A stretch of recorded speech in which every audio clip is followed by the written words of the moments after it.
Hey guys, hey. January 26th of 2020, Australia Day. Happy Australia Day. Hope everyone's having a good time. It's a Sunday. Woo! Now, today's video is going to be part 3 of our do anything you want, achieve anything you want, success motivation weekend. Yes.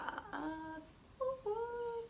So, Friday we talked about the 4 steps that you will generally need to go through to basically achieve any change that you want, habit, lifestyle, whatever it is, new identity, personality. Okay, we went through those steps. Yesterday's video we talked about what you're going to encounter that's going to be a roadblock, which is your fear and your doubt. That's going to be a massive roadblock for you when you do go ahead and start trying to implement these things.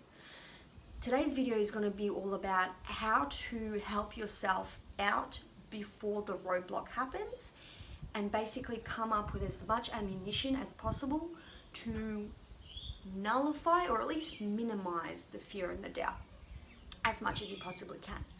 So today's video is all about planning for success. So whenever you want to achieve something and you want to get somewhere, you want to get to a goal, you can just figure it out as you go along. Absolutely. You can just do it off the fly, off the cuff. But it's going to take you a lot longer.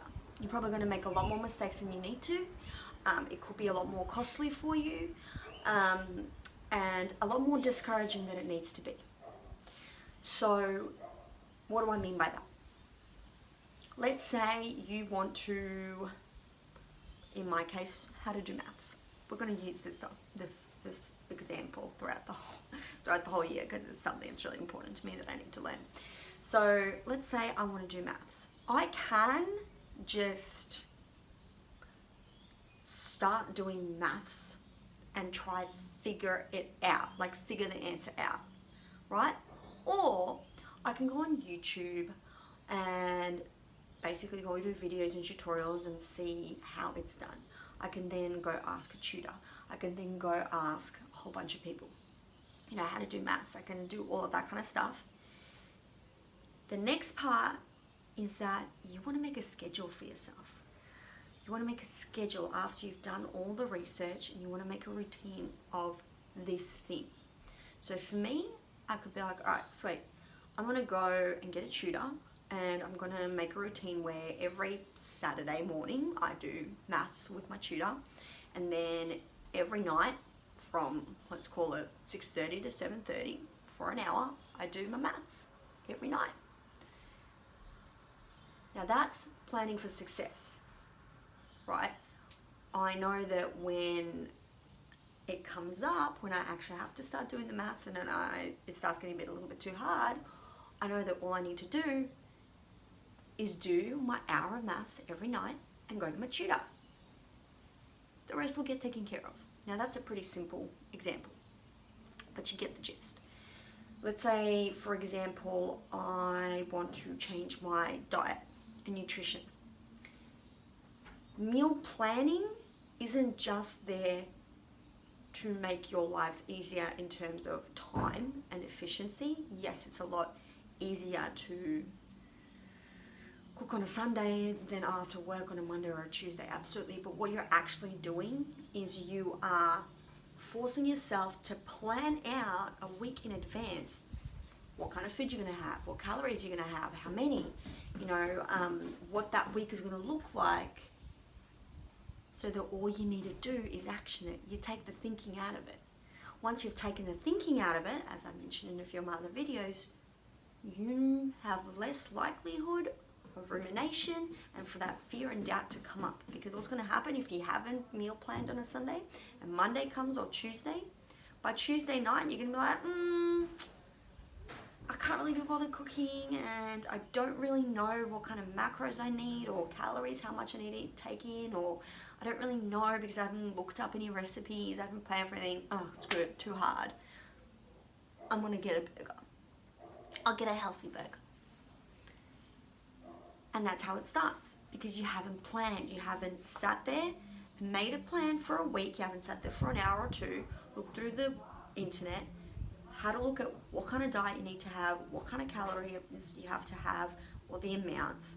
You know, you haven't decided, okay, so for breakfast, lunch, and dinner, this is what I'm going to have, and a just in case situation. You know, if I get really tired at work and I need to have an extra snack, what can I have? You know, plan for those things so that when you are in those situations, you can deal with them without having to think. And if you don't have to think about it, your fear and your doubt will less likely come up. Because understand that the fear and the doubt comes up when you have the time and the space to think about it, and when you don't know. When you don't know what to do, when you don't know how it's going to pan out, you don't know, that's when the fear and the doubt comes up, because it's dangerous. Unknown equals danger. So if you've planned out your week, you know that all you have to do is action it. Fear and doubt, less likely to come up. Easy. So, recap.